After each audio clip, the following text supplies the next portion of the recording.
Welcome guys, this is lecture number 1 of chapter 14 Semiconductor and Electronic Devices।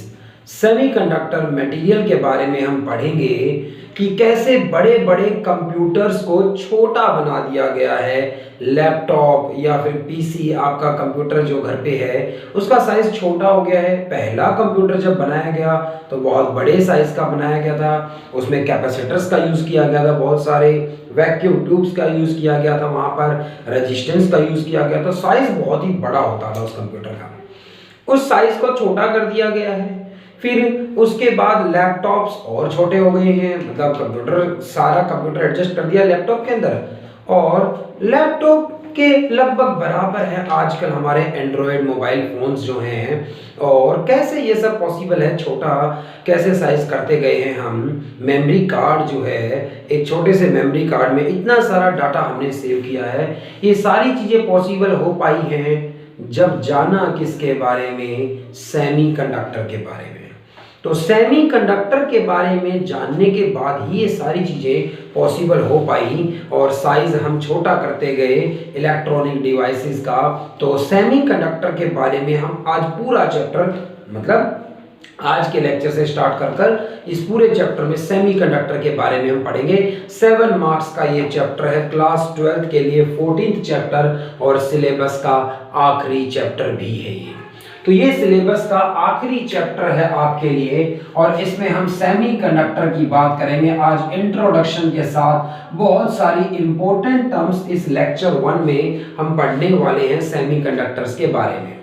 सबसे पहली बात, किसी भी मटेरियल के अंदर एटम्स हैं और एटम्स के अंदर इलेक्ट्रॉन्स हैं। तो सारी की सारी बात इलेक्ट्रॉन्स की है। जब इलेक्ट्रॉन की एक डिस्कवरी हो पाई, इलेक्ट्रॉन को जब डिस्कवर कर लिया गया तो ये एक बहुत बड़ी अचीवमेंट थी।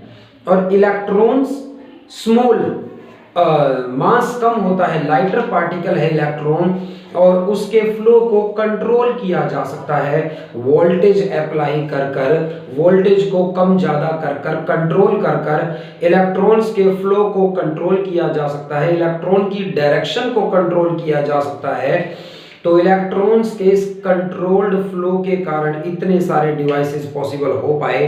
और जिस डिवाइस के अंदर इलेक्ट्रॉन्स का कंट्रोल्ड फ्लो है, यानी इलेक्ट्रॉन्स के फ्लो को कंट्रोल किया जा रहा है जिस डिवाइस में, उस डिवाइस को हम इलेक्ट्रॉनिक डिवाइस कहते हैं। ऐसे डिवाइस को हम इलेक्ट्रॉनिक डिवाइस कहते हैं जिसमें कंट्रोल्ड फ्लो ऑफ इलेक्ट्रॉन्स है, इलेक्ट्रॉन्स के फ्लो को कंट्रोल किया जा रहा है। अब इलेक्ट्रॉन की सारी बातें आई हैं कि इलेक्ट्रॉन के फ्लो पर डिपेंड करता है कि आप क्या फंक्शन उससे कराना चाहते हैं, क्या बनाना चाहते हैं, किस तरह का डिवाइस बनाना चाहते हैं। एटम चैप्टर में मैंने ये मॉडल पढ़ा था। एटम चैप्टर के अंदर हमने ये मॉडल पढ़ा था कि एक एटम के पास क्या है, एक न्यूक्लियस है। तो एक एटम के पास एक न्यूक्लियस है जिसमें प्रोटॉन्स और न्यूट्रॉन्स होते हैं, यानी पॉजिटिव चार्ज सारा का सारा कहां पर है, इस न्यूक्लियस के अंदर है। इस न्यूक्लियस के चारों तरफ इलेक्ट्रॉन्स सर्कुलर ऑर्बिट्स में रिवॉल्व करते हैं। उस ऑर्बिट में इलेक्ट्रॉन रिवॉल्व करता है जहां उसका एंगुलर मोमेंटम इंटीग्रल मल्टीपल है h/2π का, नील बोर की क्वांटाइजेशन कंडीशन से ये भी हमने जाना है। ये पहला ऑर्बिट है इस तरह से। उसके बाद यहाँ और भी ऑर्बिट्स होंगे, तो ये दूसरा ऑर्बिट है इस तरह से, तो ये दूसरा ऑर्बिट है इस तरह से, तीसरा ऑर्बिट होगा, चौथा orbit, by large number of orbits होते हैं। और इन ऑर्बिट्स में रिवॉल्व करते हैं इलेक्ट्रॉन्स, इन ऑर्बिट्स में रिवॉल्व करते हैं इलेक्ट्रॉन्स। मान लो पहले ऑर्बिट में 2 इलेक्ट्रॉन्स हैं, दूसरे में 8 इलेक्ट्रॉन्स हो सकते हैं। तो इस तरह से लार्ज नंबर ऑफ इलेक्ट्रॉन्स हैं इसके पास। तो दूसरे में इस तरह से 8 इलेक्ट्रॉन्स हो सकते हैं। तो बहुत सारे इलेक्ट्रॉन्स हैं इसके ऑर्बिट्स में। इस तरह से मान लो ये एक ऐसा जो है वो, ये एक इस तरह का एलिमेंट है जिसके 3 शेल हैं, तो 2 के बाद 8 10 यानी नियोन हो गया है हमारे पास। नियोन के बाद मान लो ये सोडियम है, पोटेशियम है, सॉरी पोटेशियम नहीं होगा, सोडियम है, मैग्नीशियम है, एल्यूमिनियम है और सिलिकॉन है, फास्फोरस है। तो एग्जांपल लिया मैंने इस तरह से, कोई भी एलिमेंट हो सकता था जिसके कुछ n नंबर ऑफ शेल्स हैं। आउटर मोस्ट शेल के इलेक्ट्रॉन्स को, आउटर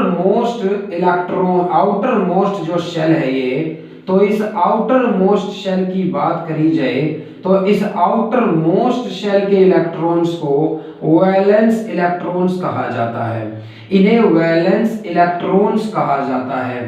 तो आउटर मोस्ट शेल के इलेक्ट्रॉन्स को वैलेंस इलेक्ट्रॉन्स कहा जाता है और इन वैलेंस इलेक्ट्रॉन्स की एनर्जी है कुछ, ये इस ऑर्बिट में है। इससे पहले वाले ऑर्बिट के इलेक्ट्रॉन्स की एनर्जी और कम है, सबसे पहले वाला ऑर्बिट जो है उसकी एनर्जी और भी कम है। इस तरह से मैं ये कहूंगा कि ये जो वैलेंस शेल के अंदर के इलेक्ट्रॉन्स हैं, ये जो वैलेंस शेल वाले इलेक्ट्रॉन्स हैं इस तरह से, तो ये वैलेंस शेल वाले जो इलेक्ट्रॉन्स हैं इनकी एनर्जी काफी कम है। इनके एनर्जी लेवल को मैं यहाँ डिनोट कर सकता हूँ इस तरह से। हाइड्रोजन के केस में एनर्जी लेवल डायग्राम बनाया था हमने, हाइड्रोजन के केस में एनर्जी लेवल डायग्राम हमने बनाया था कि भाई अलग अलग लेवल है। सबसे पहले ऑर्बिट में हाइड्रोजन की बात करूं तो एनर्जी -13.6 इलेक्ट्रॉन वोल्ट थी, दूसरे ऑर्बिट में -3.4 इलेक्ट्रॉन वोल्ट हो गई है, चौथे ऑर्बिट में -1.51 इलेक्ट्रॉन वोल्ट हो गई। एनर्जी बढ़ती जा रही है जैसे जैसे ऑर्बिट्स, हायर ऑर्बिट्स की बात करूं इस तरह से। तो क्या था कि मान लो ये लेवल हो गया है इस तरह से, तो आउटर मोस्ट शेल में जो इलेक्ट्रॉन्स हैं, या इससे अंदर वाले शेल में जो इलेक्ट्रॉन्स हैं उनका एनर्जी का लेवल है।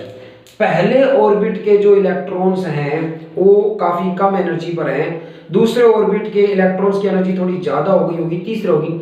ये सारे इलेक्ट्रॉन्स जो घूम रहे हैं इस न्यूक्लियस के चारों तरफ, ये बाउंडेड हैं और इन इलेक्ट्रॉन्स की कुछ एनर्जी है इस तरह से। तो कुछ इलेक्ट्रॉन्स की एनर्जी ज्यादा हो सकती है, कुछ इलेक्ट्रॉन्स की एनर्जी कम हो सकती है। इस तरह से मैंने ये कहा है कि यहाँ कुछ इलेक्ट्रॉन्स हैं जिनकी जो एनर्जी है वो इस तरह से अलग अलग लेवल पर इलेक्ट्रॉन्स हैं एनर्जी से। तो यहाँ मैंने कुछ इलेक्ट्रॉन्स बनाए हैं इस तरह से, और ये जो इलेक्ट्रॉन्स हैं इनकी जो एनर्जी है वो काफी कम है। मतलब इसमें ऑर्बिट जैसे जैसे बढ़ता जाएगा एनर्जी बढ़ती जा रही है।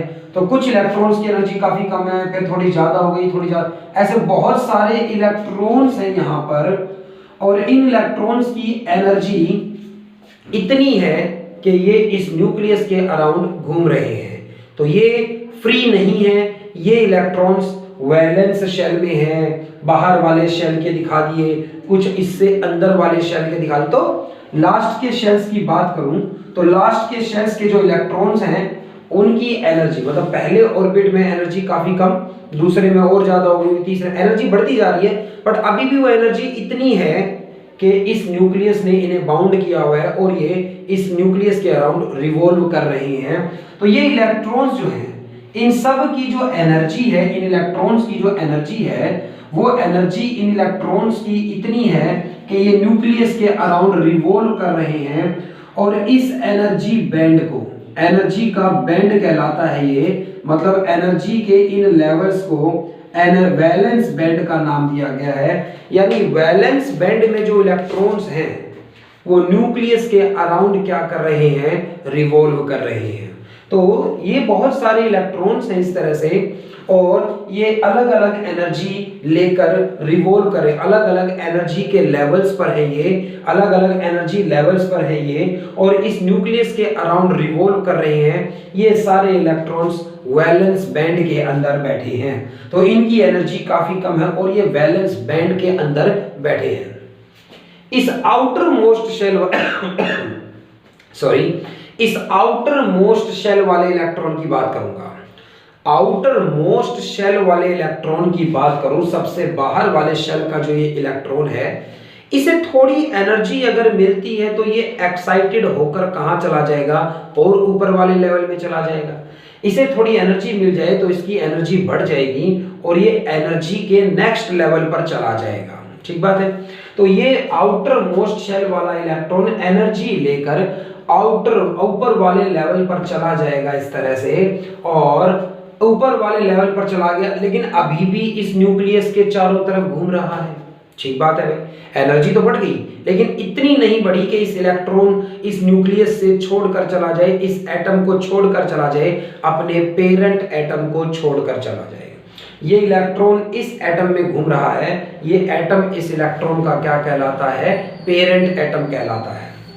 ये इलेक्ट्रॉन एनर्जी लेकर थोड़ा एक्साइटेड अगर हो जाता है तो थोड़े हायर लेवल पर चला जाएगा, तो थोड़े हायर लेवल पर चला जाएगा तो इसकी एनर्जी क्या हो जाएगी, इंक्रीज।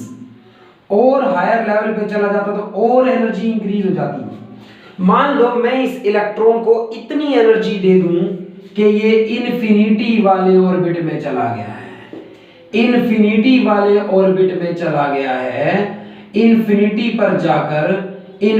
पर जाकर इलेक्ट्रॉन फ्री हो जाता है।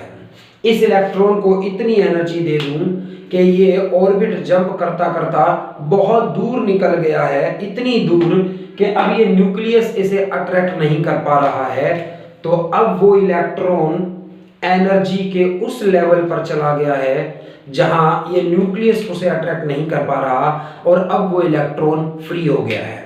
अब वो इलेक्ट्रॉन फ्री हो गया है तो ये एनर्जी के लेवल्स वो लेवल्स हैं जहां तक इलेक्ट्रॉन न्यूक्लियस के कब्जे में है। ये एनर्जी के लेवल्स वो लेवल्स हैं जहां तक न्यूक्लियस के कब्जे में है इलेक्ट्रॉन, और एनर्जी इससे ज्यादा एनर्जी हो जाए, ये इस इलेक्ट्रॉन को, ये जो वैलेंस बैंड में इलेक्ट्रॉन है, इन इलेक्ट्रॉन्स को कुछ एनर्जी दे दूं तो ये हायर ऑर्बिट में चले जाएंगे। तो हायर ऑर्बिट में चले गए लेकिन तब भी ये न्यूक्लियस के कब्जे में है, और ज्यादा एनर्जी दी होती तो और हायर ऑर्बिट में चले जाते, तब भी कब्जे में। लेकिन एक लेवल ऐसा आया एनर्जी का, एक ऑर्बिट ऐसा आया, बहुत दूर चले गए हो आप, एक लेवल ऐसा आएगा एनर्जी का, एक एनर्जी का लेवल ऐसा आएगा कि उस लेवल की एनर्जी अगर इस इलेक्ट्रॉन की हो गई है तो ये न्यूक्लियस अब उसे अट्रैक्ट नहीं कर पाएगा और इलेक्ट्रॉन फ्री हो गया है इस तरह से। तो यहाँ पर क्या था, इस तरह से, यहाँ पर क्या था, इस तरह से एनर्जी के लेवल्स बनाता जा रहा हूं भाई मैं। तो इस लेवल पर पहुंचने के बाद, मतलब ये लेवल एनर्जी का वैलेंस बैंड कहलाता है, और इस लेवल के इलेक्ट्रॉन्स न्यूक्लियस के कब्जे में हैं। अगर यहां से यहां तक एनर्जी हो जाती तो भी न्यूक्लियस के कब्जे में रहेंगे, तो भी। और एक लेवल एनर्जी का ऐसा आ गया है कि इतनी एनर्जी, इस लेवल की एनर्जी, भाई ये ग्राफ है एक तरह से, जैसे हाइड्रोजन की बात करूं तो -13.6 इलेक्ट्रॉन वोल्ट हो गई पहले ऑर्बिट की, फिर -3.4, ऐसे चलते जाओ ऑर्बिट्स की एनर्जी, इन्फिनिटी पर पहुंचकर एनर्जी कितनी हो गई, 0 इलेक्ट्रॉन वोल्ट हो गई। तो इन्फिनिटी पर एक लेवल ऐसा है जहां इलेक्ट्रॉन की एनर्जी 0 इलेक्ट्रॉन वोल्ट हो जाएगी, इलेक्ट्रॉन फ्री हो जाएगा, हाइड्रोजन अपना इलेक्ट्रॉन लूज कर देगा। तो उस लेवल पर इलेक्ट्रॉन पहुंचाना है आपको जहां पर जाकर इलेक्ट्रॉन फ्री हो जाता है। ये एनर्जी के लेवल है, आप ये ना सोचें ये डब्बे क्या बना दिए, ये ग्राफ है एक तरह से, ये लेवल था, फिर थोड़ी एनर्जी और ज्यादा हुई, ऐसे करते करते जब इस लेवल की एनर्जी आ जाएगी ना, तो इस लेवल पर आकर इलेक्ट्रॉन क्या हो गया होगा, फ्री हो गया होगा, वो इस न्यूक्लियस से काफी दूर चला गया है, ये न्यूक्लियस अब उसे अट्रैक्ट नहीं कर पा रहा, बाउंड नहीं कर पा रहा, इलेक्ट्रॉन के कब्जे से निकल गया है, आजाद हो गया है इलेक्ट्रॉन, और ये वो इलेक्ट्रॉन अब फ्री हो गया है, अब वो फ्रीली मूव कर सकता है, वो इसके अट्रैक्शन से बाहर निकल गया है और वो इलेक्ट्रॉन फ्री हो गया है, वो उस कंडक्टर के अंदर या उस मटेरियल के अंदर फ्रीली मूव कर सकता है, और फ्री इलेक्ट्रॉन्स के कारण करंट होता है। अगर बैटरी लगाई जाए तो वही फ्री इलेक्ट्रॉन्स क्या करेंगे, बैटरी के नेगेटिव टर्मिनल से बैटरी के पॉजिटिव टर्मिनल की तरफ जाएंगे और इसलिए सर्किट में करंट होगा बैटरी के पॉजिटिव से नेगेटिव टर्मिनल की तरफ, कन्वेंशनल करंट जिसे हम पढ़ते आ रहे हैं। तो ये जो एनर्जी का जो लेवल है जहां जाकर इलेक्ट्रॉन फ्री हो जाता है, ये एनर्जी का जो लेवल है जहां जाकर इलेक्ट्रॉन फ्री हो जाता है, इस एनर्जी के लेवल को कंडक्शन बैंड कहा जाता है।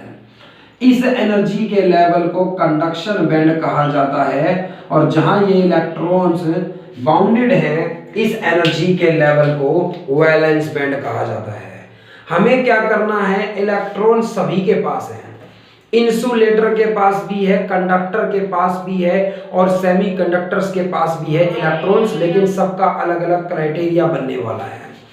हमें ये इलेक्ट्रॉन्स जो है ना, ये इलेक्ट्रॉन्स क्या करने हैं, कहाँ भेजने हैं, कंडक्शन बैंड में भेजने हैं। ये इलेक्ट्रॉन्स अगर कंडक्शन बैंड में चले जाते हैं तो उसके पास कुछ फ्री इलेक्ट्रॉन्स होंगे और कुछ फ्री इलेक्ट्रॉन्स होने के कारण क्या होगी, कुछ कंडक्टिविटी होगी, उस मटेरियल में करंट फ्लो कर पाएगा। तो जिसके पास फ्री इलेक्ट्रॉन्स हैं, इलेक्ट्रॉन क्या बनते हैं, चार्ज कैरियर्स हैं, मतलब इलेक्ट्रॉन्स फ्लो करेंगे तो सर्किट में क्या होगा, करंट होगा।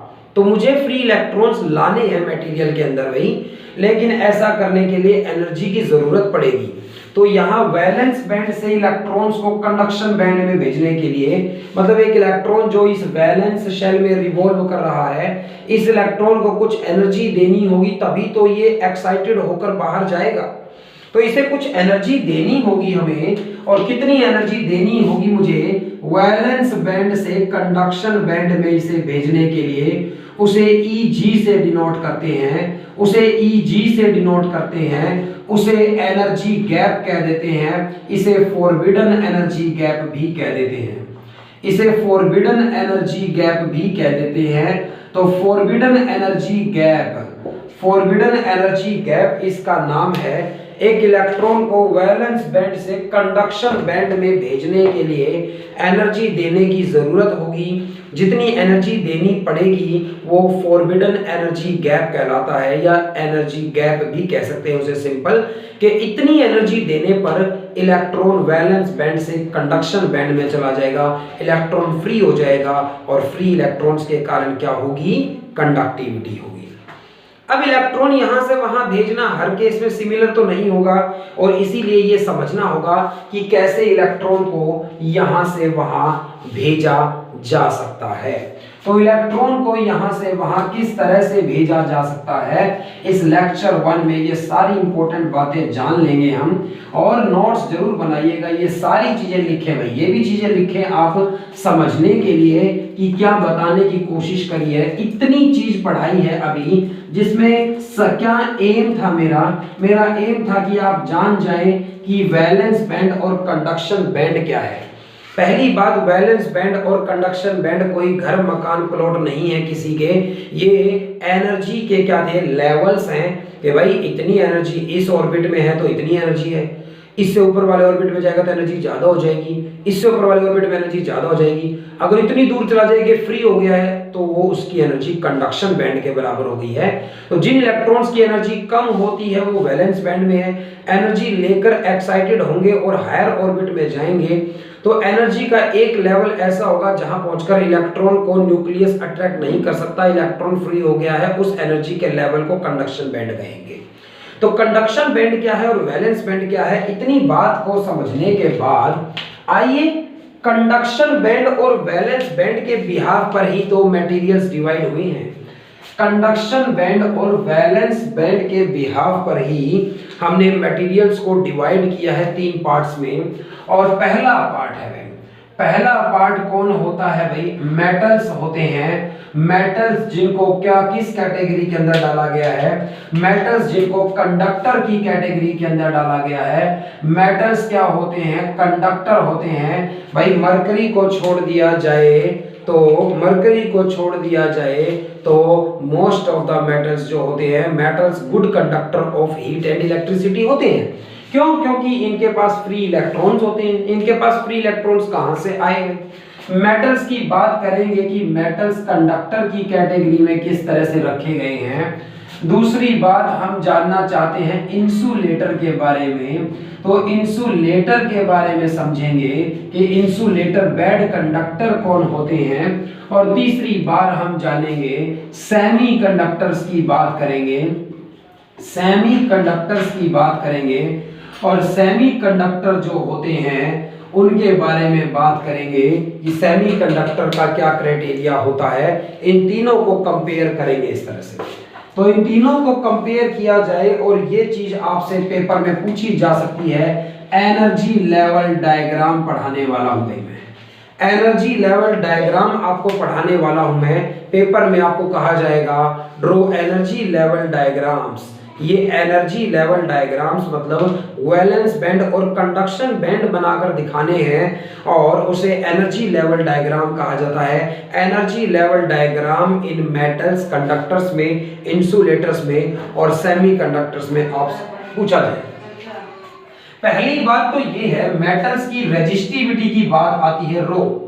मेटल्स की रेजिस्टिविटी की जब बात आती है तो मेटल्स की रेजिस्टिविटी काफी कम होती है। 10⁻⁻2 से लेकर 10⁻⁻8 ओम मीटर लिखी जा सकती है। रेजिस्टिविटी जो होती है मेटल्स की -2 में, हाँ बिल्कुल सही बात है भाई।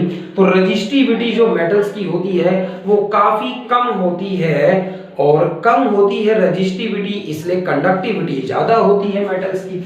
मेटल्स की जो कंडक्टिविटी है वो 10⁻, रेसिप्रोकल होता है। आप जानते हैं कि कंडक्टिविटी जो होती है सिग्मा वो रेजिस्टिविटी का रेसिप्रोकल होती है। सिग्मा कंडक्टिविटी रो का रेसिप्रोकल है रेजिस्टिविटी का। और क्योंकि रेजिस्टिविटी 10⁻⁻2 से 10⁻⁻8 है तो इसीलिए कंडक्टिविटी 10⁻2 से 10⁻8 ओम इनवर्स मीटर इनवर्स लिखी जा सकती है। ओम इनवर्स को साइमन भी लिखा जा सकता है, आप जानते हैं इस तरह से। तो मेटल्स की रेजिस्टिविटी काफी कम होती है और इसलिए कंडक्टिविटी काफी ज्यादा होती है।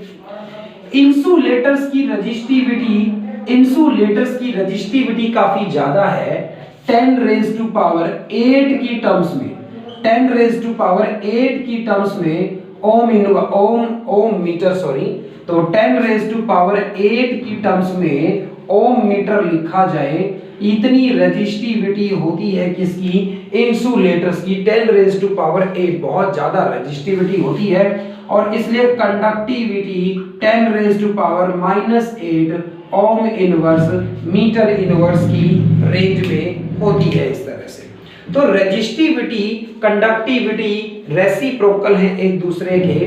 मेटल्स की रेजिस्टिविटी काफी कम है, कंडक्टिविटी मेटल्स की काफी ज्यादा है। और रेजिस्टिविटी इंसुलेटर्स की काफी हाई है और इसलिए कंडक्टिविटी काफी कम है। और सेमीकंडक्टर्स की रेजिस्टिविटी की बात करूं तो रेजिस्टिविटी तो है लेकिन मेटल्स से ज्यादा है रेजिस्टिविटी इनकी और इंसुलेटर से कम है। तो 10⁵ से 10�0 यानी कोई रेजिस्टिविटी ना हो, 1 रेजिस्टिविटी हो जाए तो ओम मीटर में रेजिस्टिविटी हो सकती है किसकी, सेमीकंडक्टर्स की। तो कंडक्टिविटी की बात आती है सेमीकंडक्टर्स की तो 10⁻⁻5 से 10⁻0 ओम इनवर्स मीटर इनवर्स में क्या कही जा सकती है, कंडक्टिविटी। कंपैरिजन देख लीजिए भैया आप रेजिस्टिविटी का। सेमीकंडक्टर्स की जो रेजिस्टिविटी है इंसुलेटर्स से कम है लेकिन मेटल्स से ज्यादा है। कंडक्टिविटी सेमीकंडक्टर्स की मेटल्स से कम है मगर इंसुलेटर से तो ज्यादा है। तो इंसुलेटर और कंडक्टर के बीच में फंस गया है, इसीलिए इसका नाम क्या रखा मैंने, सेमीकंडक्टर। कंडक्टर्स जितना, मेटल्स जितना अच्छा भी नहीं होता है कंडक्टिविटी में, बट इंसुलेटर जितना बुरा भी नहीं होता है कंडक्टिविटी में। इनसे करंट फ्लो कराया जा सकता है। इंसुलेटर्स मतलब जिसमें किसी भी हालत में करंट फ्लो नहीं करेगा, मेटल्स मतलब जिसमें आसानी से करंट फ्लो करेगा, और सेमीकंडक्टर्स मतलब जिसमें ऐसी कंडीशंस बनाई जाए कि करंट फ्लो कराया जा सकता है। और ये सब किस लिए है, ये सब इसलिए है भाई, इस तरह का है ये। इंसुलेटर्स की बात करूं भाई इंसुलेटर्स की बात करूं तो इंसुलेटर्स में ये ऊपर रहा कंडक्शन बैंड भाई, इंसुलेटर्स में ये ऊपर रहा कंडक्शन बैंड और ये नीचे रहा इनका वैलेंस बैंड भाई। तो कंडक्शन बैंड और वैलेंस बैंड इस तरह से बनाए जाएं, एक इंसुलेटर के अंदर बात करी जाए वैलेंस बैंड और कंडक्शन बैंड की। इस तरह से वैलेंस बैंड में इलेक्ट्रॉन्स की कोई कमी नहीं है, वैलेंस बैंड में इलेक्ट्रॉन्स की कोई कमी नहीं है। अगर बात करी जाए किसकी, वैलेंस बैंड की, तो इंसुलेटर्स में वैलेंस बैंड में इलेक्ट्रॉन्स की कोई कमी नहीं है। दुनिया भर के इलेक्ट्रॉन एक एटम के अंदर होते हैं और इसीलिए वैलेंस बैंड में इलेक्ट्रॉन्स खूब हैं भाई। वैलेंस बैंड में इलेक्ट्रॉन्स बहुत सारे हैं और ये न्यूक्लियस के चारों तरफ रिवॉल्व कर रहे हैं, ये इलेक्ट्रॉन्स फ्री नहीं है। वैलेंस बैंड में इलेक्ट्रॉन्स की कोई कमी नहीं है, मगर कंडक्शन बैंड में कोई इलेक्ट्रॉन नहीं है, कोई भी फ्री इलेक्ट्रॉन नहीं है, कोई भी फ्री इलेक्ट्रॉन नहीं है। यही सबसे बड़ी समस्या है। और इस कंडक्शन बैंड में इलेक्ट्रॉन्स वैलेंस बैंड से भेजने पड़ेंगे, लेकिन ऐसा करने के लिए एनर्जी देनी होगी, और ये जो एनर्जी देनी होगी आपको, ये 3 इलेक्ट्रॉन वोल्ट से ज्यादा देनी होगी, और इतनी एनर्जी मैं आसानी से नहीं दे सकता। रूम टेम्परेचर पर इतनी एनर्जी नहीं है इनके पास, और इसीलिए इलेक्ट्रॉन वैलेंस बैंड में नहीं पहुंचेगा, और नहीं पहुंचेगा तो कोई फ्री इलेक्ट्रॉन नहीं होगा, और फ्री इलेक्ट्रॉन नहीं है तो कोई करंट नहीं फ्लो कर सकता। इसलिए ये इंसुलेटर हैं, ये करंट फ्लो नहीं करा सकते हैं। इंसुलेटर्स में वैलेंस बैंड और कंडक्शन बैंड के बीच में एनर्जी का जो गैप है, वैलेंस बैंड से इलेक्ट्रॉन को कंडक्शन बैंड में भेजने के लिए जो एनर्जी की जरूरत है, उस एनर्जी को नहीं दिया जा सकता इस तरह से आसान तरीके से, और ये इलेक्ट्रॉन कंडक्शन बैंड में नहीं पहुंचेगा, इसलिए ये इंसुलेटर हैं। तो ऐसे मटेरियल्स जिसका इलेक्ट्रॉन वैलेंस से कंडक्शन बैंड में भेजने के लिए बहुत ज़्यादा एनर्जी की ज़रूरत है और हम नॉर्मल तरीके से ऐसा नहीं कर पाएंगे, वो सभी इंसुलेटर्स हैं। मेटल्स की बात अगर करी जाए, मेटल्स की बात अगर करी जाए तो मेटल्स में इस तरह से ये एक कंडक्शन बैंड बनाया गया है। इस तरह से तो ये मेटल्स में कंडक्शन बैंड बनाया गया इस तरह से। तो ये जो कंडक्शन बैंड है और ये वैलेंस बैंड है इस तरह से। तो ये वैलेंस बैंड है और ये कंडक्शन बैंड है। आप समझने की कोशिश अभी कर पाएंगे मैंने क्या किया है। इस तरह से वैलेंस बैंड जो है ना, वैलेंस बैंड में जो इलेक्ट्रॉन्स बैठे हैं और वैलेंस बैंड के जो इलेक्ट्रॉन्स हैं, आउटर मोस्ट शेल वाले जो इलेक्ट्रॉन्स हैं, आउटर मोस्ट शेल वाले जो इलेक्ट्रॉन्स हैं, तो इन आउटर मोस्ट शेल वाले इलेक्ट्रॉन्स की अगर बात करूं, रूम टेम्परेचर पर इतनी एनर्जी मिल गई कि इलेक्ट्रॉन वैलेंस बैंड से कहां चला गया, कंडक्शन बैंड में। ध्यान से सुनिएगा, मेटल्स के केस में आउटर मोस्ट शेल में जो इलेक्ट्रॉन्स हैं वो इतने लूजली बाउंड हैं, उन्हें न्यूक्लियस की इतनी कम अट्रैक्शन मिल रही है, इतने लूजली बाउंड है वो इलेक्ट्रॉन्स कि रूम टेम्परेचर पर जो एनर्जी मिलेगी उन्हें, उसी एनर्जी से इलेक्ट्रॉन्स एक्साइटेड हो जाएंगे। रूम टेम्परेचर पर जो एनर्जी मिलेगी, सराउंडिंग से जो एनर्जी मिली उन्हें रूम टेम्परेचर पर भी उतनी एनर्जी काफी थी उन इलेक्ट्रॉन्स को एक्साइट कर कर कंडक्शन बैंड में भेजने के लिए। इसलिए रूम टेम्परेचर पर भी उन इलेक्ट्रॉन्स को देखा जाए तो वो इलेक्ट्रॉन्स एनर्जी लेकर एक्साइटेड हो गए हैं, कंडक्शन बैंड में पहुंच गए हैं, उन्हें कोई एक्स्ट्रा एनर्जी देने की जरूरत नहीं है भाई रूम टेम्परेचर पर इलेक्ट्रॉन्स वैलेंस बैंड में बैठे हैं इंसुलेटर के, कंडक्शन बैंड तक पहुंचने के लिए उन्हें एनर्जी चाहिए और ये एनर्जी बाहर से देनी पड़ेगी। मैं नहीं दे पा रहा इतनी एनर्जी और नहीं जा पाएंगे कंडक्शन बैंड में, वैलेंस बैंड में बैठकर रेस्ट करेंगे आराम से, कोई काम नहीं करेंगे भाई, आराम से बैठे हैं इस तरह से, इंसुलेटर बनकर बैठे हैं इस तरह से। लेकिन यहां बात करूं मेटल्स की, वो जो इलेक्ट्रॉन बाहर वाले शेल में हैं वो थोड़ी सी ही एनर्जी लेकर क्या करने लगेंगे, एक्साइटेड हो जाएंगे। ये वो बच्चे हैं जिन्हें क्लास में कोई थोड़ा सा भी एक्साइट कर दे, कहने का मतलब कुछ तारीफ कर दे, तो बहुत जल्दी ही कुछ कर बैठते हैं क्लास के अंदर। तो ये यहाँ वैलेंस बैंड के जो इलेक्ट्रॉन्स हैं ये आउटर मोस्ट शेल में इतने लूजली बाउंड है मेटल्स के केस में कि रूम टेम्परेचर पर भी इन्हें इतनी एनर्जी मिल जाती है कि ये एक्साइटेड होकर कंडक्शन बैंड तक चले जाते हैं। रूम टेम्परेचर पर ही क्या देखने को मिला कि भाई ये कंडक्शन बैंड का लेवल था नीचे, लोअर लेवल, और ये कंडक्शन बैंड है ऊपर इस तरह से। और ये जो दोनों लेवल्स हैं, एक कंडक्शन बैंड है इस तरह से और एक वैलेंस बैंड है इस तरह से नीचे। वैलेंस बैंड में इलेक्ट्रॉन्स की तो कोई कमी नहीं है, वैलेंस बैंड में इलेक्ट्रॉन्स की कोई कमी नहीं है, वैलेंस बैंड में खूब इलेक्ट्रॉन्स हैं। और वैलेंस बैंड के ही कुछ इलेक्ट्रॉन्स जो थे ना, वो रूम टेम्परेचर पर ही इतनी एनर्जी के लेवल पर है कि लगभग फ्री हैं। भाई ये ओवरलैपिंग हो रही है। ये एक मैंने इस तरह का जो टर्म बताई है यहाँ पर वो ये बता रहा हूँ, ओवरलैपिंग हो रही है यहाँ पर। तो यहाँ लिखिएगा overlapping of valence band and conduction band. Valence band और कंडक्शन बैंड ओवरलैप कर रहे हैं यहाँ पर। Oh valence band and conduction band overlap कर रहे हैं। वैलेंस बैंड के जो इलेक्ट्रॉन्स हैं रूम टेम्परेचर पर ही इतनी एनर्जी है उनके पास कि वो कंडक्शन बैंड में चले गए हैं, उनकी एनर्जी कंडक्शन बैंड के बराबर हो गई है, इलेक्ट्रॉन्स फ्री हैं। मेटल्स के पास रूम टेम्परेचर पर भी फ्री इलेक्ट्रॉन्स होते हैं क्योंकि आउटर मोस्ट शेल के इलेक्ट्रॉन लूजली बाउंड हैं। आउटर मोस्ट शेल के इलेक्ट्रॉन्स लूजली बाउंड हैं और ये लूजली बाउंड जो इलेक्ट्रॉन्स हैं ये इलेक्ट्रॉन्स रूम टेम्परेचर पर भी एनर्जी लेकर कंडक्शन बैंड में चले जाते हैं। वैलेंस बैंड और कंडक्शन बैंड ओवरलैप कर रहा है, एनर्जी का गैप जीरो है, फॉरबिडन एनर्जी गैप यहाँ पर जीरो है, फॉरबिडन एनर्जी गैप यहाँ पर जीरो है। आपको बाहर से कोई एक्स्ट्रा एनर्जी देने की जरूरत नहीं है, आपको बाहर से कोई एक्स्ट्रा एनर्जी देने की जरूरत नहीं है इलेक्ट्रॉन को वैलेंस बैंड से कंडक्शन बैंड में भेजने के लिए। ऑलरेडी इलेक्ट्रॉन्स जो वैलेंस बैंड वाले थे वो कुछ इलेक्ट्रॉन्स कंडक्शन बैंड में पड़े हैं इस तरह से, और इसीलिए मेटल्स क्या होते हैं, गुड कंडक्टर होते हैं।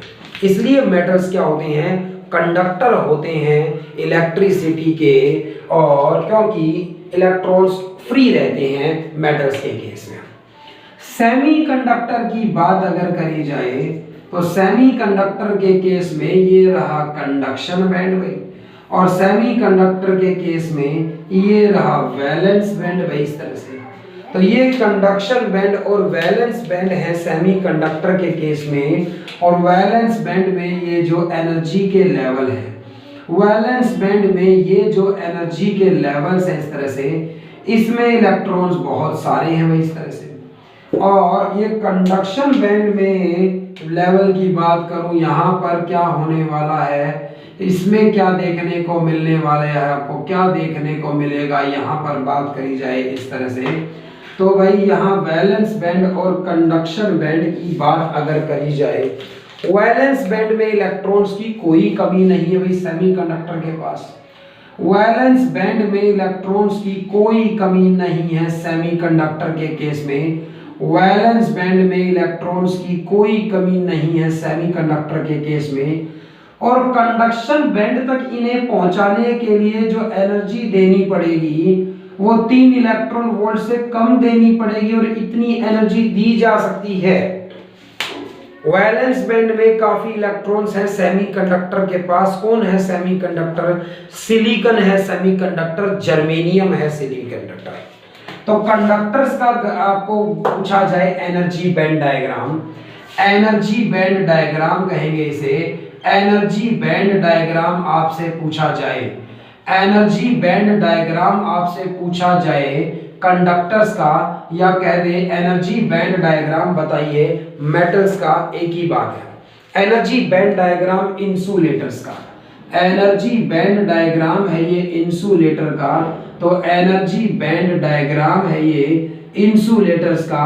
और अब एनर्जी बैंड डायग्राम आपसे पूछा गया सेमीकंडक्टर का, तो एनर्जी बैंड डायग्राम बनाया है तीनों केस में। एनर्जी बैंड डायग्राम सेमीकंडक्टर्स में ये कहता है कि भाई वैलेंस बैंड में इलेक्ट्रॉन्स काफी हैं, कंडक्शन बैंड खाली पड़ा है, बट कंडक्शन बैंड में इलेक्ट्रॉन्स भेजे जा सकते हैं, कंडक्शन बैंड में इलेक्ट्रॉन्स भेजे जा सकते हैं, क्योंकि एनर्जी 3 इलेक्ट्रॉन वोल्ट से काफी कम चाहिए और इतनी एनर्जी किसी नॉर्मल तरीके से टेम्परेचर बढ़ाकर या किसी और तरीके से इतनी एनर्जी दी जा सकती थी।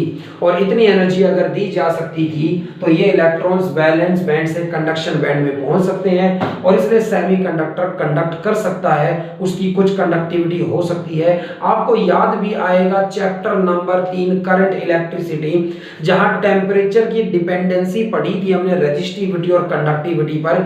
आपको याद आएगा रेजिस्टिविटी का ग्राफ टेम्परेचर के साथ ऊपर जाता है कंडक्टर्स के केस में, क्योंकि इलेक्ट्रॉन्स बहुत सारे हैं, इलेक्ट्रॉन्स के बीच में कोलिजन होता है, कोलिजन होता है तो रिलैक्सेशन टाइम टाउ होता था, दो कोलिजन के बीच के टाइम को टाउ कहा जाता है। रेजिस्टिविटी इनवर्सली प्रोपोर्शनल होती है टाउ के।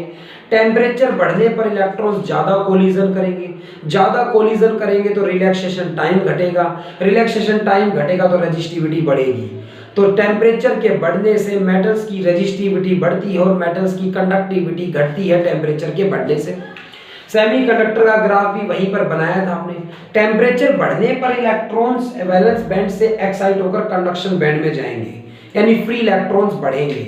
तो टाउ की बात तो कभी बाद में आएगी और आएगी ही नहीं तब तक, तो इलेक्ट्रॉन्स के कोलिजन होने की बात अभी करेंगे ही नहीं, क्योंकि फ्री इलेक्ट्रॉन्स ही नहीं थे। टेम्परेचर इंक्रीज होने पर इलेक्ट्रॉन्स यहाँ वैलेंस बैंड से कंडक्शन बैंड में जाएंगे, फ्री इलेक्ट्रॉन्स मिलेंगे सेमीकंडक्टर को और कंडक्टिविटी उसकी बढ़ेगी, रेजिस्टिविटी उसकी घटेगी। ये ऐसा हमने तीसरे चैप्टर में बनाया था ग्राफ। तो ये चीजें हम जानकर आए हैं पहले से ही। इस चीज को आप अच्छे से समझ गए हैं कि मेटल्स में और इंसुलेटर में और सेमीकंडक्टर में एक डिफरेंस है, कंडक्टिविटी का डिफरेंस है, रेजिस्टिविटी का डिफरेंस है। और वो कंडक्टिविटी और रेजिस्टिविटी का डिफरेंस क्यों बना? जब मैंने इनके एनर्जी बैंड डायग्राम पढ़े, वैलेंस बैंड और कंडक्शन बैंड की कहानी पढ़ी, और वैलेंस बैंड से कंडक्शन बैंड में भेजने के लिए कुछ एनर्जी देनी होगी हमें, उसके बारे में जाना, तो मैं जान पाया कि इनमें इस तरह का डिफरेंस क्यों है।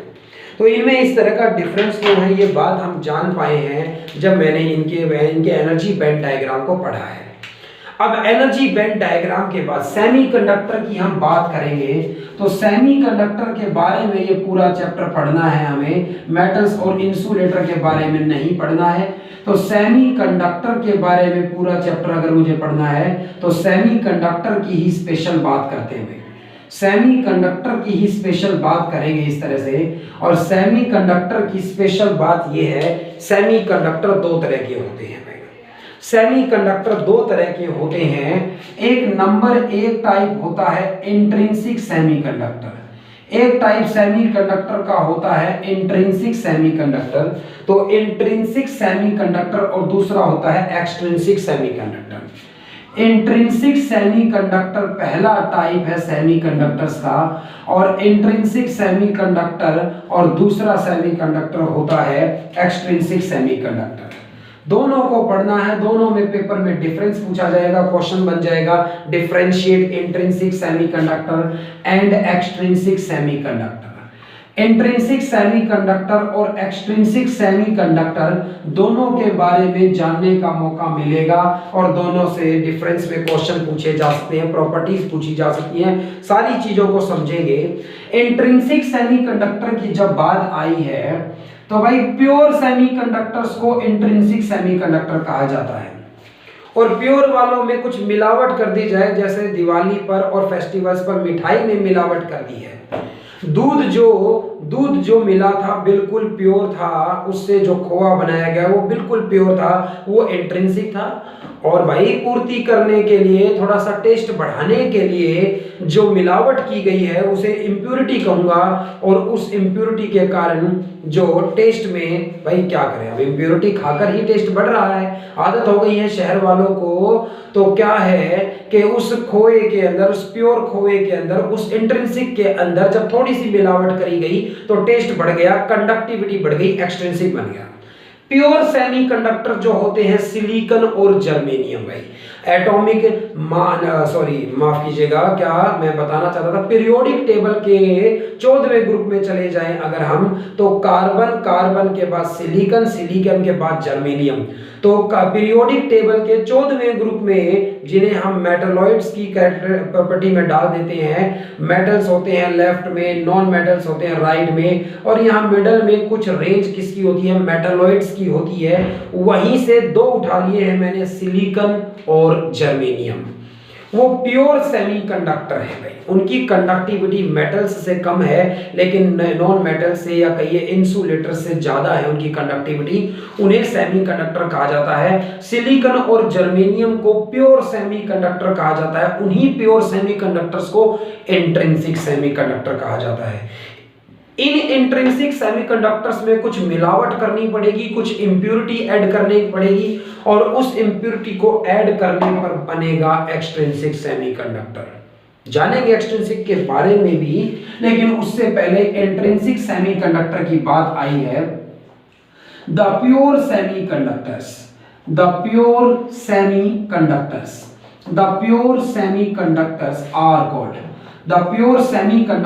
Are called intrinsic semiconductors. The pure semiconductors are called intrinsic semiconductors. Pure semiconductors को इंट्रिंसिक सेमीकंडक्टर्स कहा जाता है। एग्जाम्पल होता है सिलिकॉन और दूसरा जर्मेनियम। सिलिकॉन और जर्मेनियम को सेमीकंडक्टर्स कहा जाता है क्योंकि सिलिकॉन का एटॉमिक नंबर कितना है, 14 है, और 2,8,4 आउटर मोस्ट शेल में 4 इलेक्ट्रॉन है कार्बन की तरह, और इसलिए कोवेलेंट बॉन्ड को प्रीफर करता है। चारों तरफ 4 इलेक्ट्रॉन अपने बिजी कर 4 कोवेलेंट बॉन्ड एक सिलिकॉन ने बनाए अपने ऑक्टेट को पूरा करने के लिए, आउटर मोस्ट में 8 लाने के लिए अपने 4 को किसी दूसरे मटेरियल या सिलिकॉन के ही 4 एटम्स के साथ उसने क्या किया है, उन्हें शेयर किया है, कोवेलेंट बॉन्ड बनाया है, और कोई इलेक्ट्रॉन फ्री नहीं है। बट टेम्परेचर बढ़ाने पर कुछ फ्री किया जा सकता है। इंट्रिंसिक सेमीकंडक्टर्स वो प्योर सेमीकंडक्टर्स हैं, उन्हें इंट्रिंसिक कहा जाता है, प्योर सेमीकंडक्टर्स को। एग्जांपल सिलिकॉन और जर्मेनियम का है। एक्सट्रिंसिक के बारे में थोड़ी देर में बात करेंगे।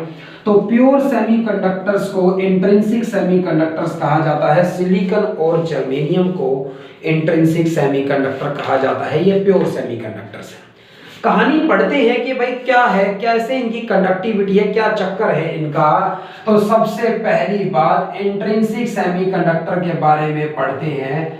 तो इंट्रिंसिक सेमीकंडक्टर के बारे में पढ़ते हैं और हम इनका वैलेंस बैंड मॉडल पढ़ेंगे भाई। तो वैलेंस बैंड मॉडल का मतलब ये है कि भाई कहाँ इलेक्ट्रॉन्स बैठे हैं। तो वैलेंस बैंड मॉडल के बारे में पढ़ते हैं इस तरह से। वैलेंस बैंड मॉडल के बारे में पढ़ेंगे, इंट्रिंसिक सेमीकंडक्टर के बारे में, और मैं दोनों में बताऊंगा कि कैसे आप इनकी कंडक्टिविटी को इंक्रीज कर सकते हैं। तो कैसे इसकी कंडक्टिविटी को इंक्रीज कर सकते हैं। जो इंट्रिंसिक सेमीकंडक्टर होते हैं इनकी कंडक्टिविटी कम होती है। कम क्यों होती है भाई इस तरह से, क्योंकि भाई कैसे बना है सिलिकॉन का, ये मॉडल किस तरह से बनाएंगे आप। सिलिकॉन का मतलब ये था, मैं valence band model of intrinsic semiconductor बता रहा हूं आपको। इंट्रिंसिक सेमीकंडक्टर के बारे में बात कर रहा हूं, इंट्रिंसिक सेमीकंडक्टर के बारे में बात कर रहा हूं, और valence band model of intrinsic semiconductor. Silicon का एटॉमिक नंबर 14 होता है पहले शेल में 2 इलेक्ट्रॉन्स भरेगा, दूसरे में 8 भरेगा और तीसरे में 4 इलेक्ट्रॉन्स भरेगा और आउटर मोस्ट में 4 इलेक्ट्रॉन्स हैं। जो 4 इलेक्ट्रॉन्स देना पॉसिबल नहीं है, 4 इलेक्ट्रॉन लेना पॉसिबल नहीं है। कार्बन की कहानी जानते हैं, 10वीं क्लास से बच्चे पढ़ते आ रहे हैं और इसीलिए ये बढ़ेगा, ये कदम बढ़ाएगा किसकी तरफ, ये कोवलेंट बॉन्ड की तरफ हाथ बढ़ाएगा भाई। कोवलेंट बॉन्ड की तरफ हाथ इसने बढ़ाया किस तरह से कि भाई सिलिकॉन जो होता है, तो सिलिकॉन का जब एटॉमिक नंबर हमने देखा कि सिलिकॉन का एटॉमिक नंबर कितना है, 14 है। आउटर मोस्ट शेल में जो वैलेंस इलेक्ट्रॉन है वो वैलेंस इलेक्ट्रॉन देखने को मिले 4 वैलेंस इलेक्ट्रॉन है और जिसे ना लूज किया जा सकता है ना गेन किया जा सकता है। और ये चार इलेक्ट्रॉन अब क्या करने वाले हैं, किसी दूसरे मटेरियल के साथ या अपने ही जैसे मटेरियल के साथ। क्योंकि मैं प्योर सेमीकंडक्टर की बात कर रहा हूं, क्योंकि मैं इंट्रिंसिक सेमीकंडक्टर की बात कर रहा हूं, तो इसीलिए मैंने ये प्योर सेमीकंडक्टर की बात करी है। तो इस क्रिस्टल के अंदर सिलिकॉन के अलावा कुछ नहीं होगा भाई। सारे के सारे एटम सिलिकॉन के हैं और सारे के सारे एटम जब सिलिकॉन के हैं तो सिलिकॉन के इन एटम्स ने क्या किया, सिलिकॉन के इन एटम्स ने क्या किया भाई, इस सिलिकॉन ने अपने 4 इलेक्ट्रॉन सामने रख दिए भाई चारों तरफ। इस तरह से चारों तरफ इलेक्ट्रॉन्स अपने सामने रख दिए हैं सिलिकॉन ने अपनी शेयरिंग कराने के लिए। हर एक सिलिकॉन ने अपने 4 इलेक्ट्रॉन सामने रख दिए इस तरह से कि भाई लो इलेक्ट्रॉन्स की क्या कर लेते हैं, शेयरिंग कर लेते हैं। अपना ऑक्टेट पूरा करने के लिए ये मजबूरी है कि भाई अपने इलेक्ट्रॉन्स क्या करने होंगे, शेयर करने होंगे। तो अपने इलेक्ट्रॉन्स को शेयर करना पड़ेगा, ऐसा जान लिया है सिलिकॉन ने और ये समर्पण कर दिया है और इसके सामने दूसरे ने भी कर दिया है। तो ये एक दूसरे से भाईचारा निभाएंगे और इस भाईचारे में ये एक दूसरे के इलेक्ट्रॉन्स को क्या कर लेंगे, शेयर कर लेंगे। तो भाई यहाँ इसने ये बॉन्ड बनाया, इसने आगे बॉन्ड बनाया, इसने आगे बॉन्ड बनाया, इसने यहाँ बॉन्ड बनाया, इसने यहाँ बॉन्ड बनाया, इसने यहाँ बॉन्ड बनाया, इसने यहाँ बॉन्ड बनाया, इन दोनों में बॉन्ड बनाया है, आगे बॉन्ड बनाएगा। इस तरह से हर एक सिलिकॉन ने 4 कोवलेंट बॉन्ड बनाकर, हर एक सिलिकॉन ने 4 कोवलेंट बॉन्ड बनाकर, 4 सिंगल कोवलेंट बॉन्ड बनाकर अपने ऑक्टेट को पूरा किया है। तो 4 सिंगल बॉन्ड बनाकर, 4 सिंगल कोवलेंट बॉन्ड बनाकर सिलिकॉन ने इस तरह से अपने ऑक्टेट को क्या किया है, पूरा किया है। लेकिन इस तरह से जब इसने ऑक्टेट पूरा किया है, इस तरह से जब इसने ऑक्टेट को कंप्लीट किया है अपने, तो ये कहानी बन रही है जब टेम्परेचर की वैल्यू कितनी है, 0 केल्विन है मान लीजिए। तो 0 केल्विन टेम्परेचर की बात कर रहे हैं, बहुत कम टेम्परेचर पर बात कर रहे हैं हम। तो 0 केल्विन टेम्परेचर पर कोई इलेक्ट्रॉन फ्री नहीं है, सारे के सारे इलेक्ट्रॉन्स वैलेंस बैंड में है और वैलेंस बैंड में उन्होंने क्या कर लिया है, बॉन्ड बनाए हुए हैं इस तरह से दूसरे के साथ में। अगर आपने वो लाइन ड्रॉ कर ली थी तो रब मत करिएगा, मैं इसके नीचे कुछ बनाना चाहता हूं जिसके लिए मेरे पास स्पेस नहीं रहा है, मैं वो यहां ड्रॉ करूंगा, आप उसे इसके नीचे बनाइए, यहां हम और बात करेंगे इस तरह से। 0 केल्विन टेम्परेचर पर बात की जाए तो ये इंट्रिंसिक सेमीकंडक्टर है, प्योर सेमीकंडक्टर है जिसमें सिलिकॉन के अलावा कुछ नहीं है। और कुछ नहीं है अगर सिलिकॉन के अलावा, तो 0 केल्विन पर कोई फ्री इलेक्ट्रॉन नहीं है, सारे इलेक्ट्रॉन वैलेंस बैंड में बैठे हैं। आपको तो पता है वैलेंस बैंड से कंडक्शन बैंड में जाने के लिए एनर्जी चाहिए सेमीकंडक्टर में, सभी में, और सेमीकंडक्टर में इतनी एनर्जी अपने आप नहीं मिलेगी, देनी पड़ेगी एनर्जी में। इसके पास कोई फ्री इलेक्ट्रॉन्स नहीं है और इसलिए ये कंडक्ट नहीं कर पाएगा, इस मटेरियल के अंदर करंट फ्लो नहीं हो पाएगा, कोई फ्री इलेक्ट्रॉन्स ना होने के कारण 0 केल्विन पर इसका एनर्जी बैंड डायग्राम पूछा जाए तो इंट्रिंसिक सेमीकंडक्टर का एनर्जी बैंड इसी के नीचे बनाइएगा। भाई मैं अगली बात कर रहा हूं कि इस तरह का सेमीकंडक्टर है तो इसका एनर्जी बैंड डायग्राम कैसा होगा। तो इसका एनर्जी बैंड डायग्राम कैसा होगा? Energy band diagram eight 0 kelvin भाई, 0 केल्विन पर इसका एनर्जी बैंड डायग्राम किस तरह का होगा? भाई इसके एनर्जी बैंड डायग्राम का ये कहना है कि वैलेंस बैंड में तो इलेक्ट्रॉन्स की कोई कमी नहीं है, बट कंडक्शन बैंड बेचारा इंतजार में बैठा है कि कोई इलेक्ट्रॉन आए और कंडक्टिविटी को बढ़ाया जाता है। तो वैलेंस बैंड में इलेक्ट्रॉन्स की कमी तो नहीं है, बहुत सारे इलेक्ट्रॉन्स है भाई सिलिकॉन के पास, आप देख भी रहे हैं। हर सिलिकॉन के आउटर मोस्ट शेल में 4 इलेक्ट्रॉन है। हर सिलिकॉन के आउटर मोस्ट शेल में कितने इलेक्ट्रॉन्स देखने को मिल रहे हैं? 4 इलेक्ट्रॉन देखने को मिल रहे हैं। लेकिन इन चारों की एनर्जी काफी कम है, इन चारों की एनर्जी काफी कम है और ये कंडक्शन बैंड में नहीं पहुंच सकते भाई, ये कंडक्शन बैंड में नहीं पहुंच सकते अभी। तो ये इनका एनर्जी बैंड डायग्राम है, इनके बीच में एनर्जी का एक गैप है, इनके बीच में एनर्जी का एक गैप है। और ये एनर्जी का गैप कितना होगा? सिलिकॉन के लिए अलग होगा और जर्मेनियम के लिए अलग होगा भाई। तो एनर्जी का कुछ गैप है इनके बीच में, इस गैप के कारण इलेक्ट्रॉन वैलेंस बैंड में नहीं है और अभी पहुंच भी नहीं सकता, क्योंकि सारे के सारे बॉन्ड में बिजी हैं।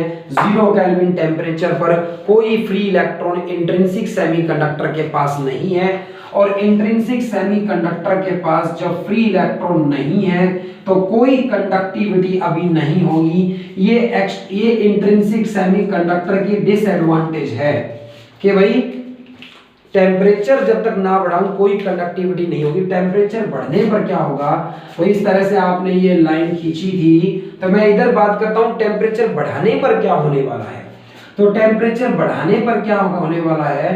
At temperature greater than 0 kelvin, तो 0 केल्विन से टेम्परेचर थोड़ा अगर बढ़ाया जाए तो क्या देखने को मिलेगा?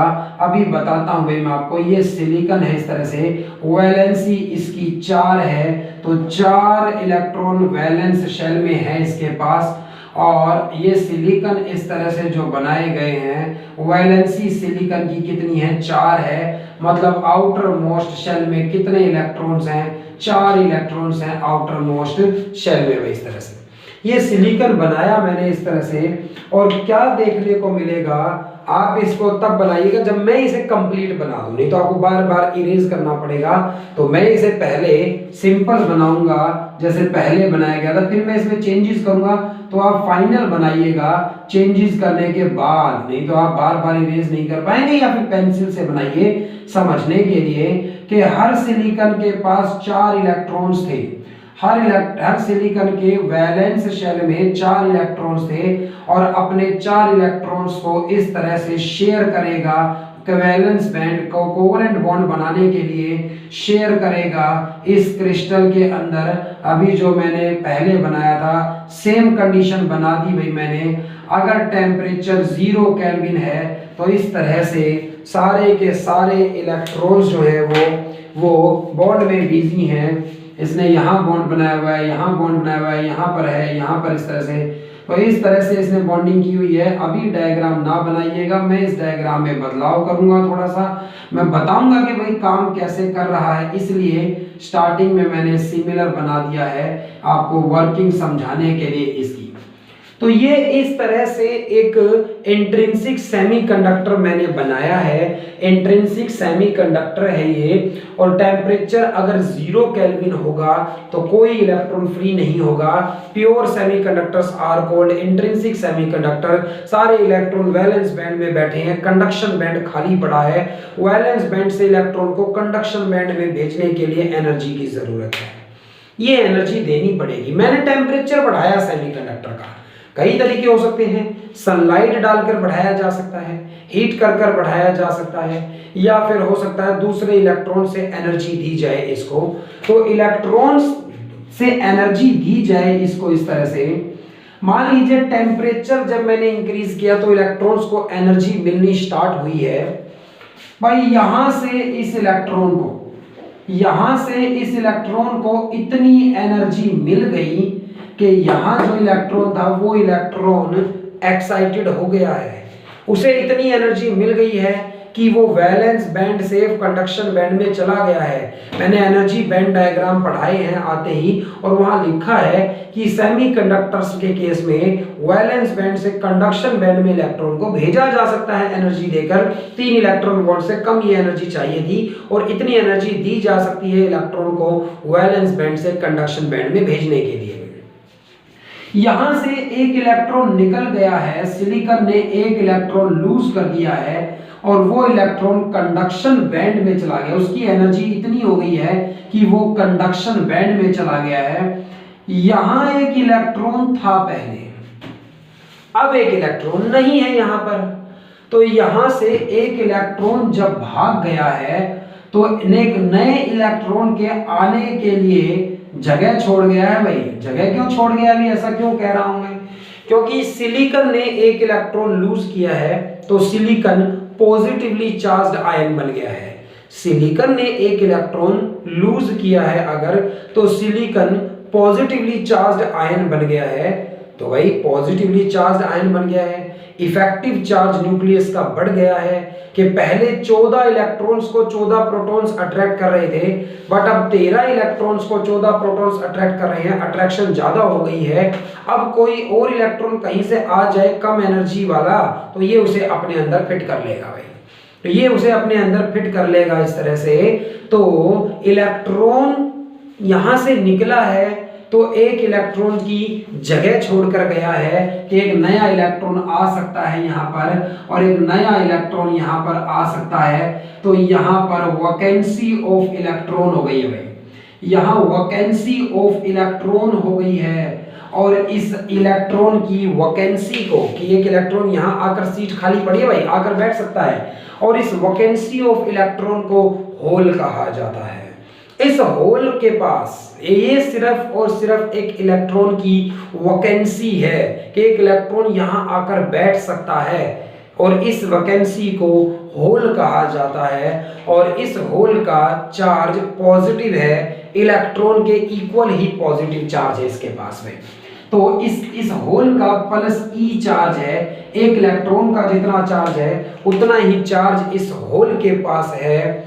और इस होल को क्रिएट किसने किया, एक इलेक्ट्रॉन निकल गया था भाई यहां से एक इलेक्ट्रॉन निकल गया है, और ये जो इलेक्ट्रॉन यहां से निकल गया है इस इलेक्ट्रॉन को थर्मली जनरेटेड इलेक्ट्रॉन कहूंगा भाई मैं। तो ये थर्मली जनरेटेड, तो ये थर्मल एनर्जी, मतलब मैंने इसको एनर्जी दी है सेमीकंडक्टर को, उस एनर्जी को लेकर ये इलेक्ट्रॉन निकला है, तो इसे थर्मली जनरेटेड इलेक्ट्रॉन्स कहेंगे भाई। तो इसे थर्मली जनरेटेड फ्री इलेक्ट्रॉन कहूंगा मैं। इस इलेक्ट्रॉन को इतनी एनर्जी मिल गई है कि ये फ्री हो गया है, और ये एनर्जी मैंने थर्मल एनर्जी की फॉर्म में दी है, तो ये थर्मली जनरेटेड फ्री इलेक्ट्रॉन हो गया है भाई। टेम्परेचर बढ़ाने से इंट्रिंसिक सेमीकंडक्टर में इलेक्ट्रॉन्स एक्साइटेड होते हैं और वैलेंस बैंड से कंडक्शन बैंड में जाते हैं। ये इलेक्ट्रॉन फ्री हो गया है एनर्जी लेकर, ये कंडक्शन बैंड में चला गया है, इसे इतनी एनर्जी मिल गई है कि ये फ्री हो गया है। लेकिन ये वैलेंस बैंड में एक होल छोड़ गया है भाई, ये वैलेंस बैंड में एक होल छोड़ गया है। A hole is just a vacancy of electron having effective positive charge equal to charge of electron। जितना नेगेटिव चार्ज एक इलेक्ट्रॉन पर है उतना ही पॉजिटिव चार्ज इस होल पर है, क्योंकि वो सिलिकॉन पॉजिटिवली चार्ज आयन बन गया था भाई, कैटायन बन गया है ना सिलिकॉन भाई। एक इलेक्ट्रॉन लूज करने के बाद तो उस पर पॉजिटिव चार्ज आ गया होगा एक प्रोटॉन के इक्वल, और वही पॉजिटिव चार्ज इस होल पर कहेंगे हम। तो एक होल एक इलेक्ट्रॉन की जस्ट वैकेंसी है, और इस वैकेंसी में एक नया इलेक्ट्रॉन आकर फिट हो सकता है। तो पॉजिटिवली चार्ज है ये होल, इलेक्ट्रॉन के बराबर मैग्नीट्यूड में पॉजिटिव चार्ज है, इलेक्ट्रॉन पर नेगेटिव चार्ज है। थर्मली जनरेटेड फ्री इलेक्ट्रॉन, एक इलेक्ट्रॉन यहां से निकला तो एक होल क्रिएट कर गया। अब टेम्परेचर बढ़ने पर फ्री इलेक्ट्रॉन्स आ रहे हैं, होल्स भी जनरेट हो रहे हैं, इसलिए सेमीकंडक्टर की रेजिस्टिविटी घटेगी टेम्परेचर बढ़ने से, कंडक्टिविटी बढ़ेगी टेम्परेचर के बढ़ने से, क्योंकि इलेक्ट्रॉन्स आ रहे हैं। अभी तक फ्री इलेक्ट्रॉन नहीं थे, कंडक्टिविटी नहीं थी, बट अब फ्री इलेक्ट्रॉन्स आ रहे हैं, कंडक्टिविटी बढ़ रही है। कंडक्टिविटी और कैसे बढ़ गई इसकी, थोड़ी देर बाद और एनर्जी लेने के बाद और एनर्जी मिली और किसी टाइम पर किसी ऑन द पर्टिकुलर इंस्टेंट किसी पर्टिकुलर इंस्टेंट पर ये इलेक्ट्रॉन फ्री हो गया। इस इलेक्ट्रॉन ने यहाँ एक इलेक्ट्रॉन की वैकेंसी छोड़ दी है, यहाँ एक होल क्रिएट हो गया है और यहाँ से जो इलेक्ट्रॉन था वो इस वाले होल की तरफ भाग गया, इस होल को भर देगा। मान लीजिए भाई इलेक्ट्रॉन निकला एक्साइटेड होकर इलेक्ट्रॉन बाहर आया, थोड़ी आगे चलकर दूसरा आयन था उसने उसे अट्रैक्ट कर लिया, कुछ एनर्जी इलेक्ट्रॉन की कम हो गई होगी और इसलिए उसने जब दूसरे ने अट्रैक्ट किया तो वो फिट हो गया उसके अंदर। भाई ऐसे अगर बैटरी लगाई जाए, एक तरफ बैटरी का पॉजिटिव लगा जाए, एक तरफ बैटरी का नेगेटिव लगाया जाए, ये इलेक्ट्रॉन्स जो थर्मल एनर्जी के कारण जनरेट हो रहे हैं फ्री इलेक्ट्रॉन्स, ये बैटरी के पॉजिटिव की तरफ भागने लगेंगे। रास्ते में चलते चलते अगर मान लीजिए कोई होल आ जाता है तो उसमें फिट हो जाएगा, वहां से जो इलेक्ट्रॉन निकला होगा वो आगे चला जाएगा। ऐसे इलेक्ट्रॉन्स निकलते रहेंगे, होल्स को भरते रहेंगे और इलेक्ट्रॉन्स और होल्स डेवलप होते रहेंगे और सारे के सारे इलेक्ट्रॉन्स नेगेटिव से पॉजिटिव की तरफ और सारे के सारे होल्स पॉजिटिव से नेगेटिव की तरफ जाते रहेंगे और सर्किट में एक करंट होगा। तो यहां से ये जो होल है, यहां से ये जो होल है वो यहां से जो इलेक्ट्रॉन है, यहां से जो इलेक्ट्रॉन है वो इस होल की तरफ भाग गया है। तो वहां से जो होल है वो इस इलेक्ट्रॉन की तरफ, मतलब यहां से एक इलेक्ट्रॉन निकलकर अगर इस होल को भर देता है, यहां से एक इलेक्ट्रॉन निकलकर अगर इस होल को भर देता है तो यहां एक होल क्रिएट हो जाएगा। भाई किसी भी कंडीशन में number of electrons number of holes के बराबर रहेंगे। इंट्रिंसिक सेमीकंडक्टर की प्रॉपर्टी देखिए कितनी खास बात है। यहाँ पर इंट्रिंसिक सेमीकंडक्टर में फ्री इलेक्ट्रॉन्स नहीं थे, टेम्परेचर बढ़ाने पर इलेक्ट्रॉन्स आने लगे हैं। एक इलेक्ट्रॉन निकलता है तो एक होल क्रिएट होता है, कोई दूसरा इलेक्ट्रॉन निकल जाता है इस होल को भर देता है आकर, तो वहां एक होल क्रिएट हो जाता है। नंबर ऑफ इलेक्ट्रॉन्स हमेशा नंबर ऑफ होल्स के बराबर रहेंगे और इलेक्ट्रॉन्स और होल्स को इंट्रिंसिक चार्ज कैरियर कहा जाता है। तो यहाँ जो ये इलेक्ट्रॉन्स और होल्स जो क्रिएट हुए हैं इनके कारण कंडक्टिविटी होगी और इन्हें इंट्रिंसिक चार्ज कैरियर कहा जाता है। Ni का मतलब है इंट्रिंसिक चार्ज कैरियर, मतलब इंट्रिंसिक सेमीकंडक्टर के चार्ज कैरियर्स कौन से हैं, इलेक्ट्रॉन्स और होल्स। और इंट्रिंसिक चार्ज कैरियर में जो फ्री इलेक्ट्रॉन्स हैं, मतलब जो इलेक्ट्रॉन्स हैं और होल्स हैं वो इक्वल होंगे हमेशा ही, क्योंकि थर्मल एनर्जी के कारण एक इलेक्ट्रॉन निकलता है तो एक होल भी क्रिएट करेगा। वो होल भर दिया जाए किसी इलेक्ट्रॉन द्वारा तो और कहीं होल क्रिएट हो गया होगा। किसी पर्टिकुलर टाइम पर number of electrons number of holes के इक्वल रहेंगे। कितने इलेक्ट्रॉन्स जनरेट होंगे किसी सेमीकंडक्टर में, कितने इलेक्ट्रॉन्स जनरेट होंगे, number of electrons generated, number of electrons generated, कितने इलेक्ट्रॉन्स प्रोड्यूस हुए हैं। C एक कांस्टेंट है और E एक्सपोनेंशियल टर्म है, माइनस एनर्जी का गैप कितना है वैलेंस बैंड से कंडक्शन बैंड में भेजने के लिए, और divided by 2kT where K is equal to Boltzmann constant, where K is equal to Boltzmann's constant and T is equal to absolute temperature, मतलब कितना टेम्परेचर हो गया है। एब्सोल्यूट टेम्परेचर मतलब कितना टेम्परेचर है इस वक्त, उस टेम्परेचर की वैल्यू पे और इस मटेरियल पे डिपेंड करता है कि कितने इलेक्ट्रॉन्स क्रिएट होंगे। Ne का मतलब कितने इलेक्ट्रॉन्स प्रोड्यूस होंगे डिपेंड करता है एनर्जी का गैप कितना था वैलेंस से कंडक्शन में भेजने के लिए। C एक कांस्टेंट है, इस मटेरियल का कुछ कांस्टेंट क्वेश्चन में गिवन होगा। K यहाँ पर बोल्ट्जमैन कांस्टेंट है और T टेम्परेचर, जितना ज्यादा टेम्परेचर करोगे उतने ज्यादा इलेक्ट्रॉन्स क्या होने लगेंगे, जनरेट होने लगेंगे। तो आप समझ पाए इंट्रिंसिक सेमीकंडक्टर की इस बात को, ये बात लिख लीजिएगा कि इलेक्ट्रॉन्स कितने प्रोड्यूस हुए, इसका फॉर्मूला है ये। इंट्रिंसिक सेमीकंडक्टर की बात चल रही है। इंट्रिंसिक सेमीकंडक्टर के अंदर फ्री इलेक्ट्रॉन्स नहीं होते हैं। अगर मैं जीरो केल्विन की बात करूं, जो इससे पहले बनाया था, वैलेंस बैंड बनाया, कंडक्शन बैंड बनाया। वैलेंस बैंड में खूब इलेक्ट्रॉन है, कंडक्शन बैंड में इलेक्ट्रॉन्स नहीं है। लेकिन अगर टेम्परेचर को बढ़ाया जाए तो इलेक्ट्रॉन्स एक्साइटेड होने लगेंगे, वैलेंस बैंड से कंडक्शन बैंड में जाएंगे, फ्री इलेक्ट्रॉन्स जनरेट होंगे थर्मल एनर्जी के कारण। एक फ्री इलेक्ट्रॉन एक होल क्रिएट करेगा, इसलिए एक इलेक्ट्रॉन निकलता है तो एक होल क्रिएट होता है, दो इलेक्ट्रॉन निकलते हैं तो दो होल क्रिएट होते हैं, तीन तो तीन।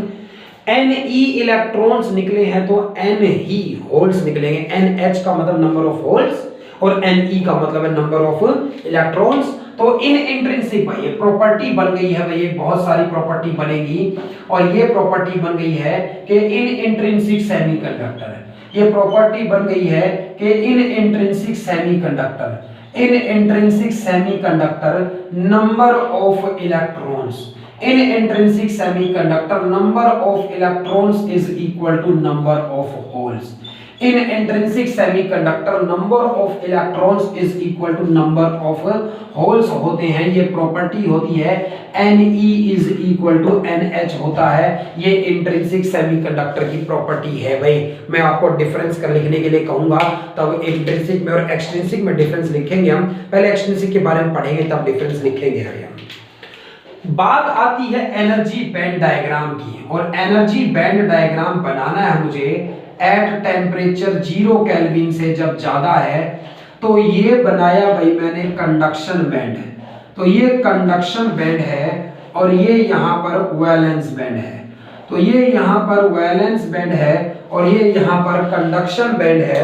वैलेंस बैंड और कंडक्शन बैंड में एनर्जी के लेवल्स हैं, तो वैलेंस बैंड और कंडक्शन बैंड में एनर्जी के लेवल्स हैं इस तरह से। तो ये वैलेंस बैंड और कंडक्शन बैंड में एनर्जी के लेवल्स हैं इस तरह से। वैलेंस बैंड में इलेक्ट्रॉन्स की कोई भी कमी नहीं है, पहले भी कोई कमी नहीं थी, और अब तो टेम्परेचर हमने क्या कर दिया है, इंक्रीज कर दिया है इस तरह से। वैलेंस बैंड में इलेक्ट्रॉन्स की कोई कमी नहीं है भाई, वैलेंस बैंड में इलेक्ट्रॉन्स बहुत सारे हैं इस तरह से। वैलेंस बैंड के ही कुछ इलेक्ट्रॉन्स कंडक्शन बैंड में भेज दिए गए हैं। अब टेम्परेचर जब 0 केल्विन से ज्यादा है तो थर्मल एनर्जी लेकर इलेक्ट्रॉन्स एक्साइटेड हो जाएंगे, और इलेक्ट्रॉन्स एक्साइटेड होने के बाद फ्री हो गए हैं, इतनी एनर्जी उन्हें मिल गई है कि वैलेंस बैंड से इलेक्ट्रॉन कंडक्शन बैंड में चले गए हैं। तो कंडक्शन बैंड में 4 इलेक्ट्रॉन दिखा रहा हूं, कंडक्शन बैंड में 4 इलेक्ट्रॉन दिखा रहा हूं, तो वैलेंस बैंड में 4 होल्स दिखाए हैं। भाई देख पा रहे होंगे, ज्यादा छोटा डायग्राम ना हो गया हो भाई। डॉट से दिखाए गए इलेक्ट्रॉन हैं और गोले से दिखाए गए होल्स हैं। 4 इलेक्ट्रॉन वैलेंस बैंड से कंडक्शन बैंड में चले गए हैं। कंडक्शन बैंड का मतलब अब फ्री इलेक्ट्रॉन्स है, और फ्री इलेक्ट्रॉन्स है तो अब हमारे पास कंडक्शन भी है, ये कंडक्टिविटी करेगा, इस मटेरियल में करंट फ्लो हो सकेगा। ठीक बात है। तो वैलेंस बैंड से 4 इलेक्ट्रॉन्स कंडक्शन बैंड में चले गए हैं। वैलेंस बैंड में 4 होल्स दिखा रहा हूं, कंडक्शन बैंड में 4 इलेक्ट्रॉन्स दिखा रहा हूं। वैलेंस बैंड से ही तो गए हैं ये। एनर्जी लेवल डायग्राम को देखकर भी ये कहा जा सकता है कि number of electrons number of holes के बराबर है। कभी कभी आपको कहेगा कि एनर्जी बैंड डायग्राम से ये शो करिए कि इंट्रिंसिक सेमीकंडक्टर में number of holes number of electrons के बराबर होते हैं। तो आप ये डायग्राम बनाइए कि 0 केल्विन जब 0 केल्विन था तो ये सारे इलेक्ट्रॉन वैलेंस में थे, यहाँ कोई इलेक्ट्रॉन नहीं था, यहाँ कोई होल नहीं था। 0 केल्विन से ज्यादा में एक इलेक्ट्रॉन वैलेंस बैंड से निकलकर अगर कंडक्शन में जाएगा तो वैलेंस में एक होल दिखाऊंगा। 4 इलेक्ट्रॉन अगर मैंने कंडक्शन में भेज दिया तो वैलेंस में 4 मैंने होल्स दिखाए हैं। Number of electrons number of holes के बराबर होते हैं। इंट्रिंसिक सेमीकंडक्टर की ये प्रॉपर्टी है। थर्मल एनर्जी के कारण इलेक्ट्रॉन्स जनरेट हुए हैं, कंडक्शन कर सकता है अब ये मटेरियल, ये इंट्रिंसिक सेमीकंडक्टर की प्रॉपर्टी है। Intrinsic semiconductors are the pure semiconductors. Intrinsic semiconductors are the pure semiconductors, silicon and germanium. Conductivity उनकी लो होती है क्योंकि कंडक्टिविटी के लिए टेम्परेचर पर डिपेंड रहना पड़ता है। वैलेंस बैंड डायग्राम बनाया, एनर्जी बैंड डायग्राम पूछा जाए तो हमने बनाया था 0 केल्विन पर, और 0 केल्विन से ज़्यादा पर बनाया तो नंबर ऑफ इलेक्ट्रॉन्स और नंबर ऑफ होल्स सेम रहेंगे। जितने कंडक्शन बैंड में इलेक्ट्रॉन्स हैं उतने वैलेंस बैंड में होल्स हैं। एक और प्रॉपर्टी है इंट्रिंसिक सेमीकंडक्टर की कि भाई वैलेंस बैंड और कंडक्शन बैंड के बीच में कोई एनर्जी का परमिटेड लेवल नहीं है भाई। इलेक्ट्रॉन्स या तो वैलेंस बैंड में रहेंगे या फिर इलेक्ट्रॉन कंडक्शन बैंड में रहेंगे। वैलेंस बैंड और कंडक्शन बैंड के बीच में एनर्जी का कोई परमिटेड लेवल नहीं है। तो ये प्रॉपर्टी भी मैं लिख देता हूं इस डायग्राम के बाद में। जिस डायग्राम में मत घुसेड़िएगा इसे, ये अलग है इस तरह से, तो ये अलग से पढ़िएगा इस तरह से इसको कि there is no permitted energy level, there is no permitted energy level, there is no permitted energy level, there is no permitted energy level between valence band and conduction band। Valence band और conduction band के बीच में और कोई energy का level permitted नहीं है। Electron या तो वैलेंस बैंड में होगा या इलेक्ट्रॉन कंडक्शन बैंड में होगा। गाइस इंट्रिंसिक सेमीकंडक्टर से खत्म करते हैं इस लेक्चर को। अगले लेक्चर में बताऊंगा मैं आपको कि एक्सट्रिंसिक सेमीकंडक्टर कैसे बना, क्या जरूरत पड़ेगी। जरूरत मेन यही है भाई, कंडक्टिविटी के लिए टेम्परेचर पे डिपेंड रहना पड़ रहा है ना, तो इसलिए एक्सट्रिंसिक बनाना पड़ेगा। तो एक्सट्रिंसिक ऐसा होगा जिसमें टेम्परेचर पर डिपेंड नहीं रहेंगे हम, और थोड़ी कंडक्टिविटी भी इससे ज्यादा होगी। हालांकि मैटर्स जितनी नहीं होगी लेकिन कंट्रोल्ड होगी भाई। Thanks guys.